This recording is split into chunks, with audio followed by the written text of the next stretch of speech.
O Agora Vale tem o prazer de receber nessa tarde o general de reserva Roberto Sebastião Peternelli Júnior. General Peternelli, que vem aqui participar com a gente aqui do nosso canal, o canal Papo Reto.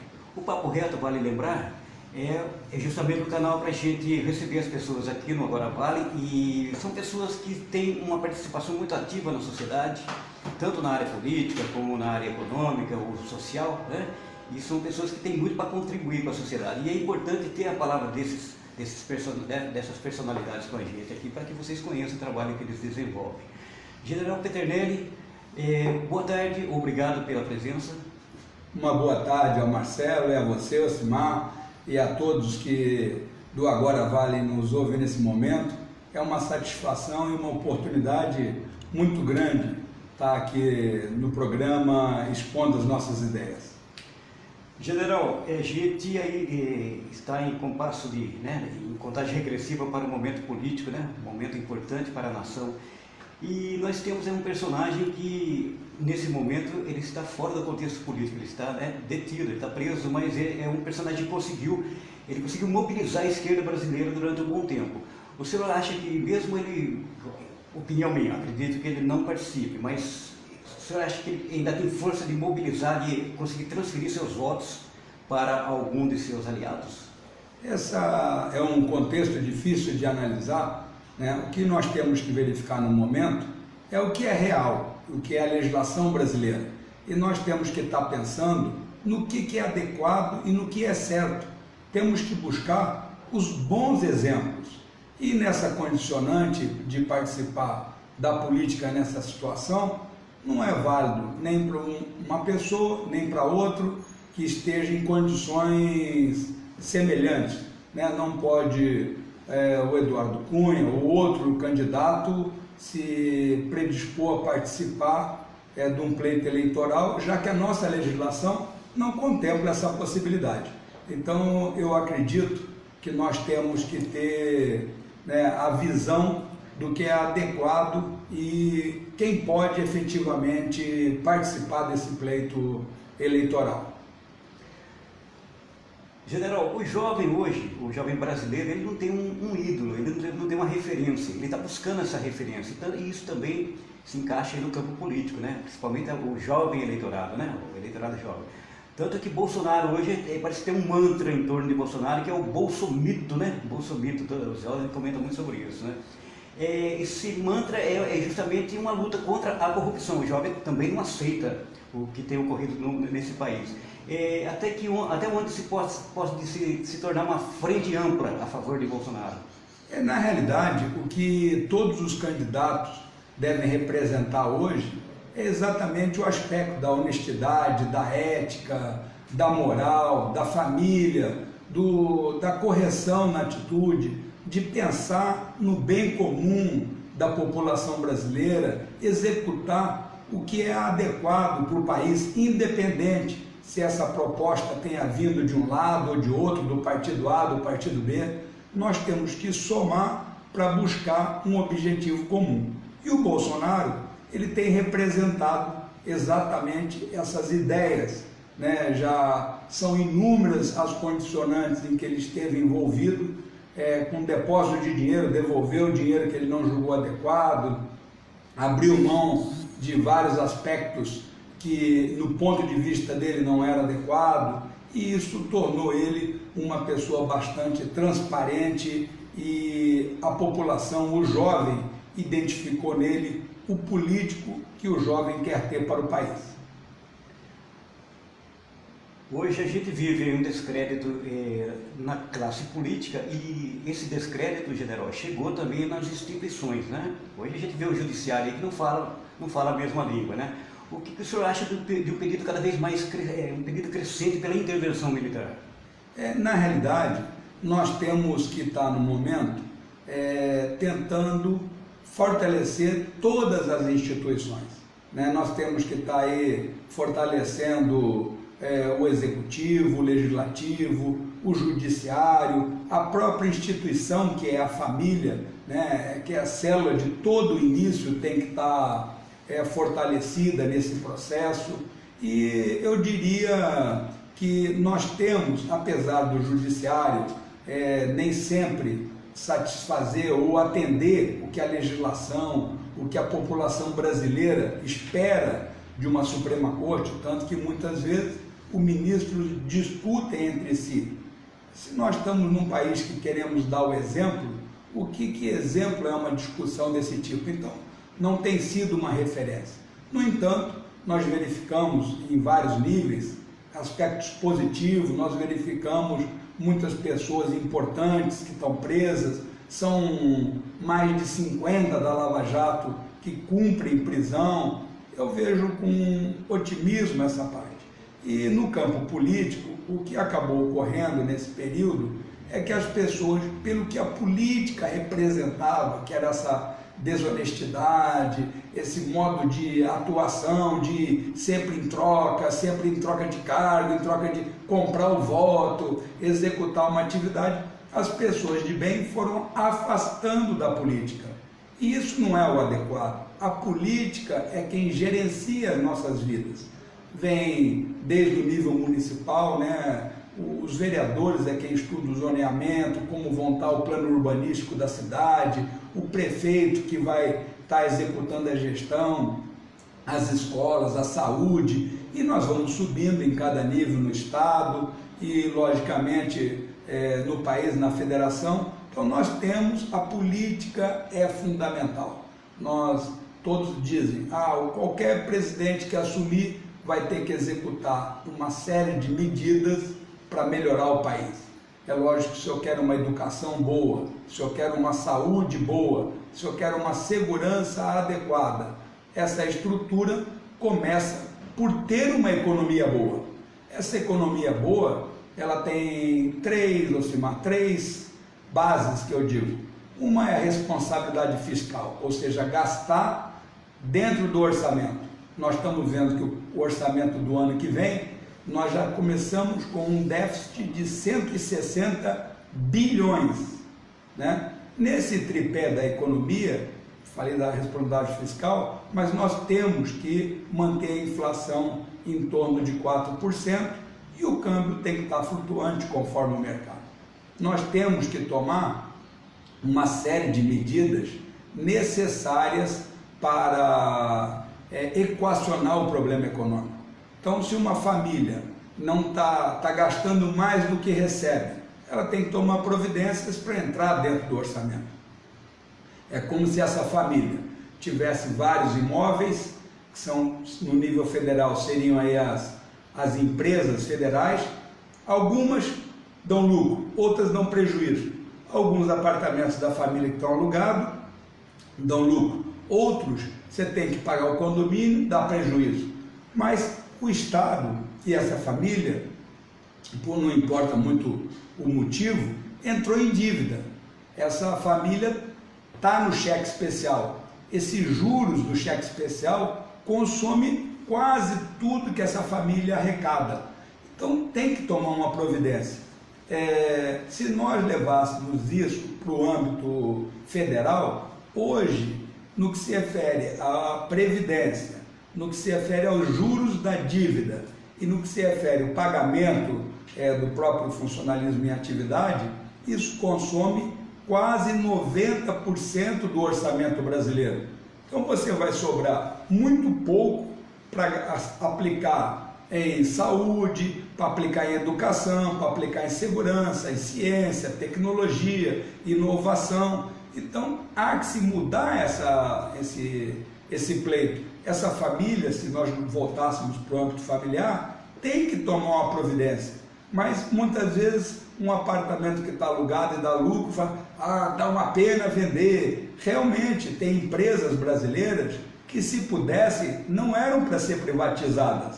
Mas, no entanto, os juros e a dívida, se nós privatizarmos tudo, ou se essa família vender todos esses imóveis, só vai conseguir quitar no banco 30% da dívida. Né? É pouco, mas se nós pensarmos no que isso representa, que nós estamos usando em torno de 10%, se passar a usar em torno de 40%, é uma mudança substancial. Então, ela é necessária que ocorre. Para isso, no nível federal, tem que enxugar a máquina pública. Então, nós temos aí um volume de ministérios que não é compatível com a realidade que nós estamos no momento. Nós temos, da mesma forma que essa família que eu comentei tem que vender os imóveis para pagar a parte da dívida, o Estado tem que privatizar tudo que puder ser privatizado para poder diminuir essas dívidas e aplicar nos aspectos importantes. Todos nós sabemos, todos nós dizemos que a educação é fundamental para um país, mas não adianta ficar somente numa retórica, há que colocar isso na prática. E para que isso daí se torne efetivo, há que se ter recurso. Para ter recurso, tem que mexer na nossa economia. Então, esses aspectos, a economia tem que ser liberal, você não pode intervir. Nós tivemos um exemplo agora, que foi a greve dos caminhoneiros, muito justa no seu aspecto inicial, depois quando começou a contrariar a decisão judicial, que diz que a greve era ilegal, e não obedeceu à justiça, quando começou a impedir que pessoas que não quisessem aderir à greve não pudessem sair do local, prejudicar outro. Isso acabou dando uma série de reflexos que prejudicou o bem comum do brasileiro. Hoje nós estamos aí numa situação, temos um frete tabelado, muito válido, não discuto esse aspecto, só que essa intervenção já modificou o patamar da inflação. E nós temos que estar nos esforçando para que a inflação gire em torno de 4%, senão a própria população vai perder. Com algumas medidas do governo, isso gerou um déficit de 10 bilhões. Aí de onde vai tirar?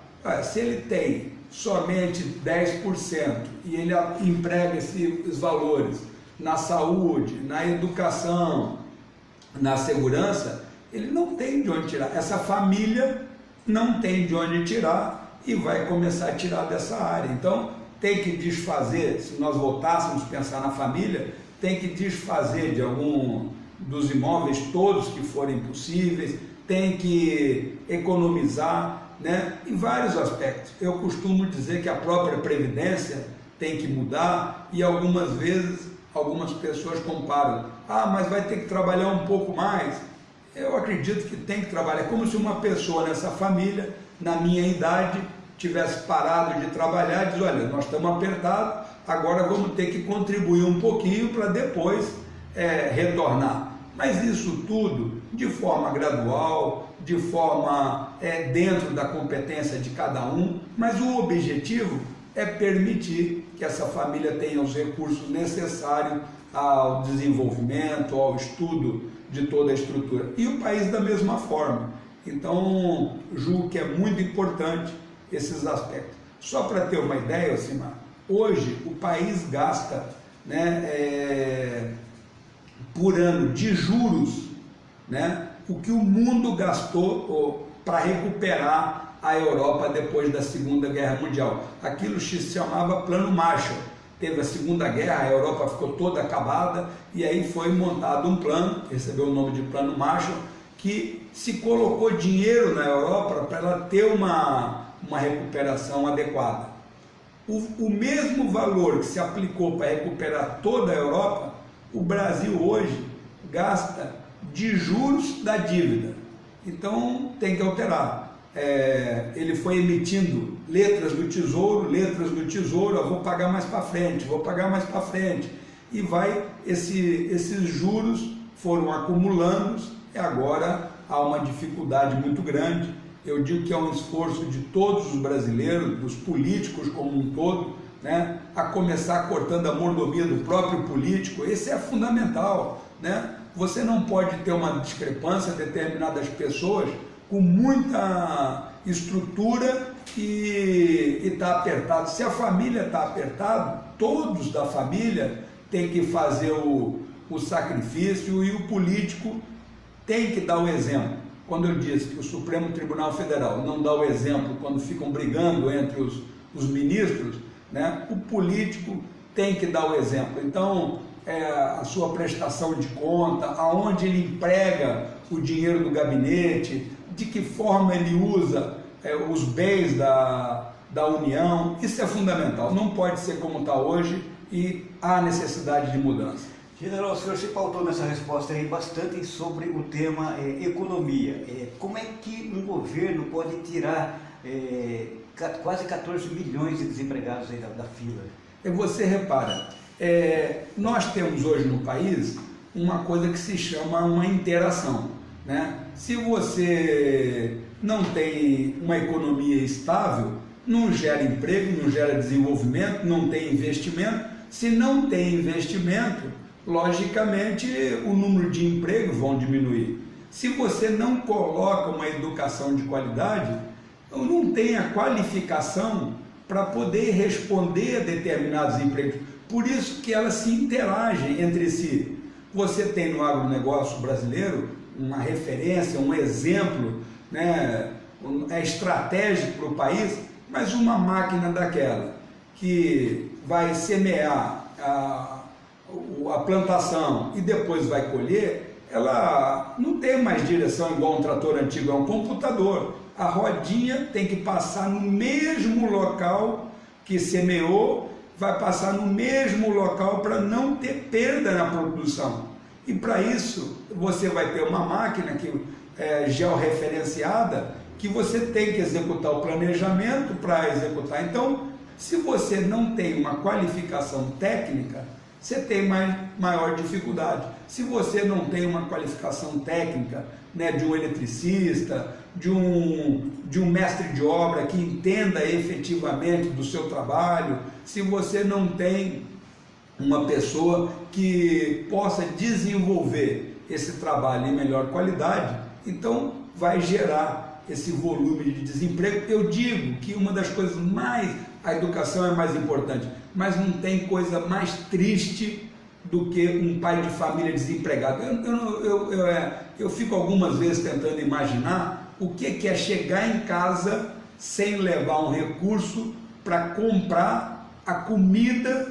Não é nem a educação num contexto, o Estado tem que entrar nisso, né? Nesse aspecto de saúde, educação, né? Mas o pai de família não ter a possibilidade, né, de prover a sua família é muito difícil. Então, esse aspecto do emprego, ele é fundamental, mas como eu falei, eles se interagem, né? Então eu tenho que ter uma economia forte, uma boa educação, com isso daí eu vou ter mais indústria, mais implemento, e a economia vai circular. O trabalhador tem que receber muito bem, porque se ele não receber bem, como é que ele vai comprar o que a nossa indústria produz? Como é que ele vai comprar uma televisão? Como é que ele vai comprar um carro? Como é que ele vai comprar uma máquina de lavar moderna? Então, para que a nossa indústria desses bens possa desenvolver, o trabalhador, de uma maneira geral, tem que ganhar bem e tem que ter na qualidade de vida desse trabalhador o nosso farol, a nossa orientação do que nós devemos fazer para o país. Certo, general. O senhor está aí como pré-candidato, né, pelo PSL, é a segunda campanha sua, né? O que o senhor traz como lição da campanha passada? O que o senhor acha que pode agregar dessa vez? Novas mensagens, alguma nova bandeira, alguma coisa assim? Ocimar, eu nessa campanha, eu trago os mesmos ideais que me nortearam participar da primeira campanha. Eu digo que não adianta, eu comparo muitas vezes a um prédio. Tem pessoas que moram num prédio, mas não vai na reunião do condomínio e nem quer ser síndico do prédio. Mas aí critica a administração do prédio. Olha, se você está criticando a administração, então vá na Assembleia, se predisponha a ser síndico, converse com os outros moradores, e a mesma coisa ocorre no campo da política.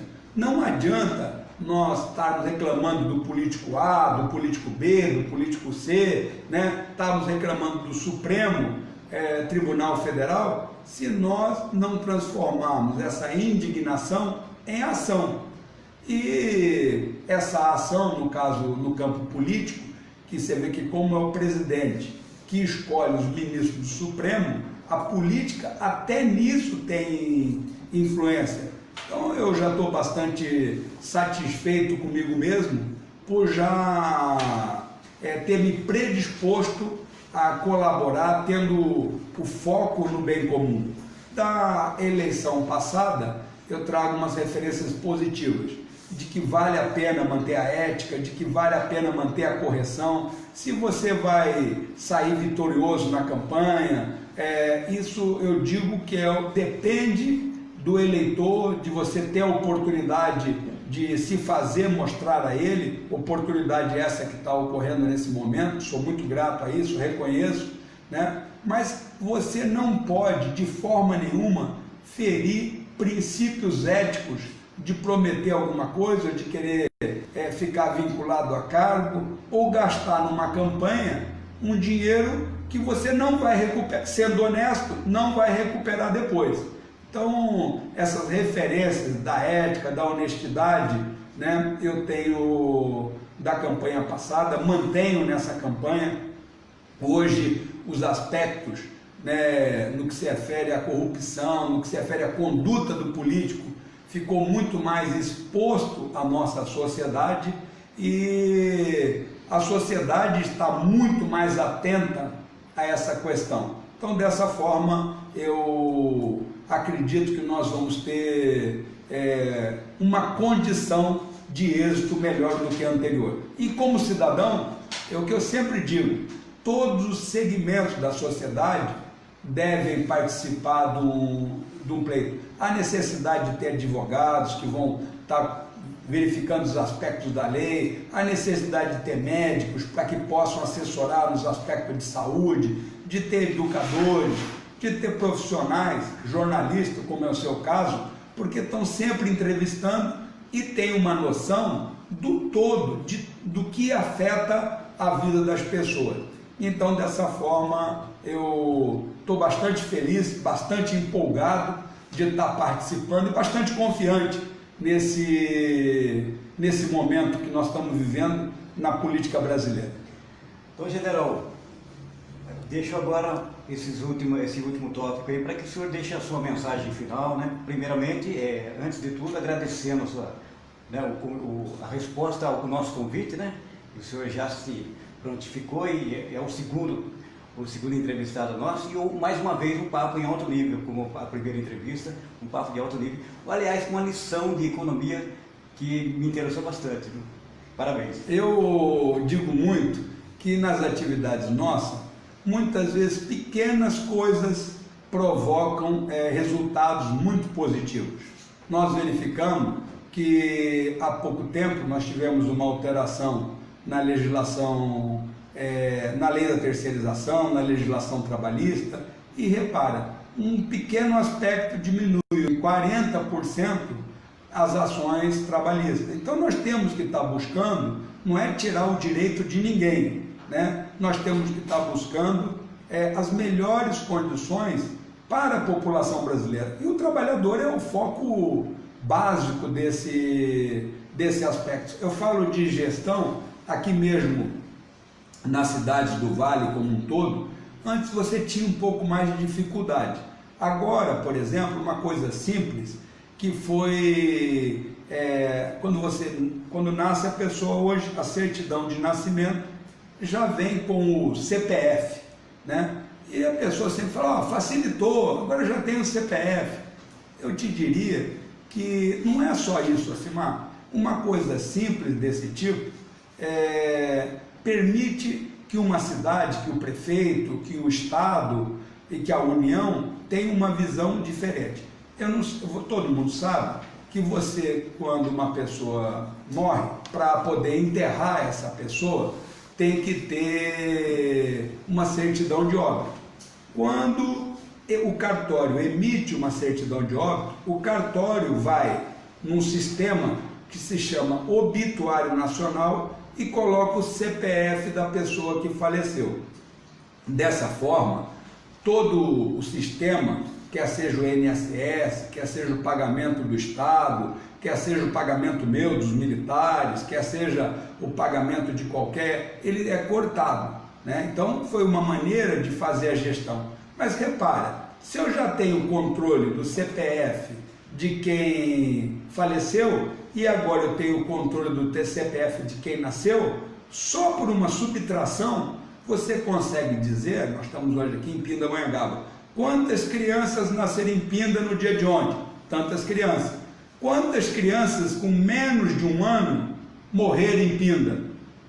Todos esses dados você tem e pode intervir. Você repara que nessa gestão, o Ministério da Saúde, ele quer vacinar, até tem uma briga atual, né, da vacina, se tomou, se não tomou a vacina, é obrigado a tomar. Então, repara, hoje como colocou o CPF na certidão de nascimento, e você também no próprio Bolsa Família, quando tem lá o CPF da mãe da família, que recebe o Bolsa Família, ela para receber os demais encargos, um dos componentes é o Bolsa Escola, ela vai precisar do CPF do filho. Então você tem hoje praticamente mapeado, né, a criançada brasileira, né, as crianças de uma maneira geral. Então você com isso daí pode ter um controle.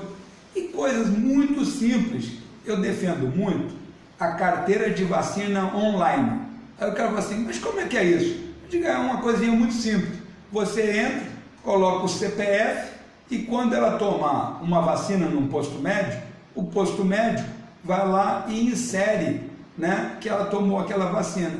Então a mãe não precisa ter mais aquela carteirinha, perder a carteirinha. Eu brinco que eu tomei a vacina de febre amarela acho que umas 4 vezes, porque muitas vezes eu ia viajar como militar, mudei 34 vezes, então não conseguia localizar, não chegou, não achou, e ela, nova vacina, e assim foi indo. Então, hoje muitas vezes pergunta assim, Osimar, quando foi a última vez que você tomou vacina para tétano?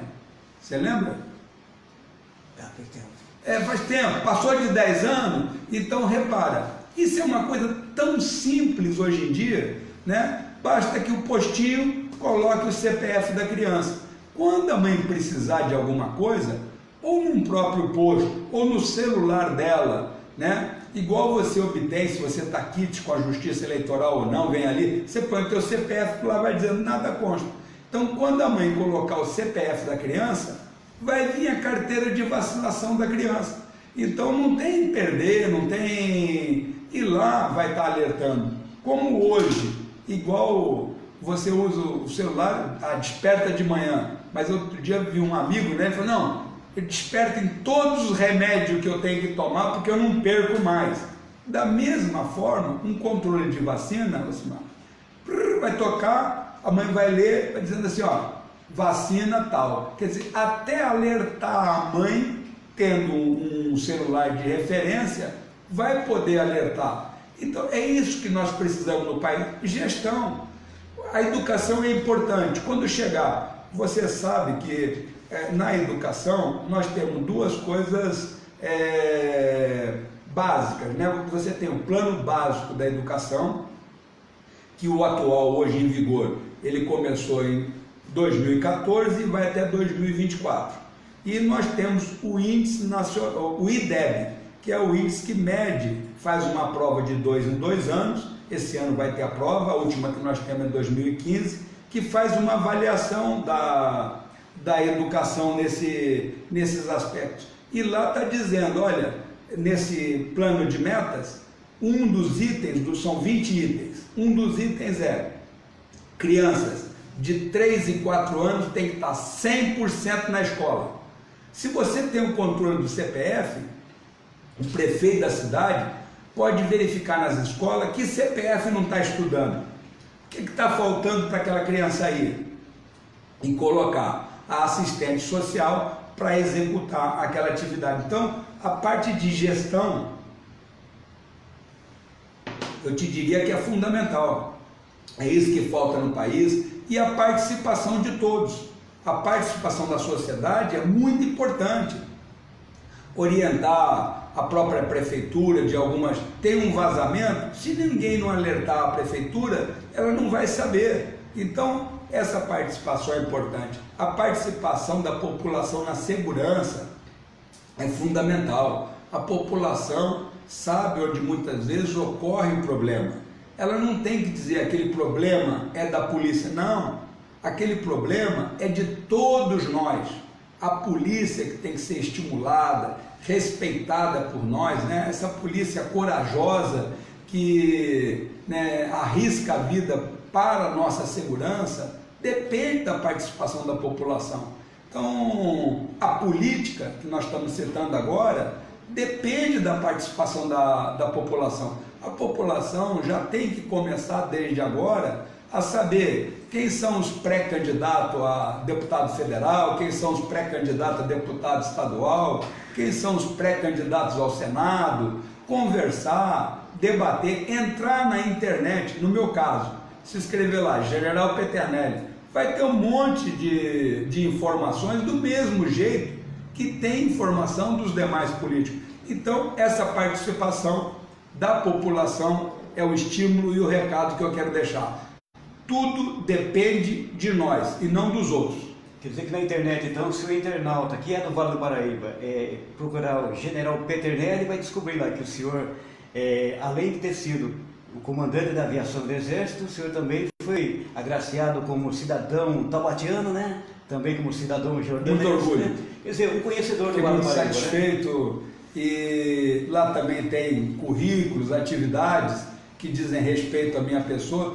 Não era o meu objetivo, né, fazer uma promoção pessoal, mas discutir os assuntos que são importantes para a nossa população. Nós temos que visar o que é bom para a população, né? A gente vê um governo, entra no governo, ele defende a reforma tributária. Ele sai do governo, já não quer mais fazer a reforma tributária. Ora, nós temos que ter, né, o foco da importância no que é bom para a população, o que é bom para o país, e independente de quem quer que seja, que esteja lá naquela função, você tem que contribuir para que o adequado ocorra. General, muito obrigado pela entrevista concedida, né? E a gente deseja um grande sucesso para o senhor, e as portas do Agora Vale e da coluna Papo Reto estão sempre abertas. Eu agradeço bastante. Eu digo que uma das características do político é ser transparente, tanto que ele tem que declarar quais são os bens, o que ocorre. É um ônus, vamos dizer, mas é uma satisfação muito grande você ter a oportunidade de poder ajudar.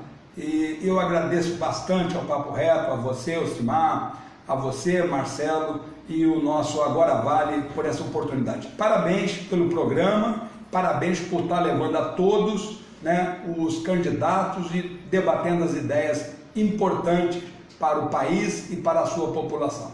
Obrigado, General.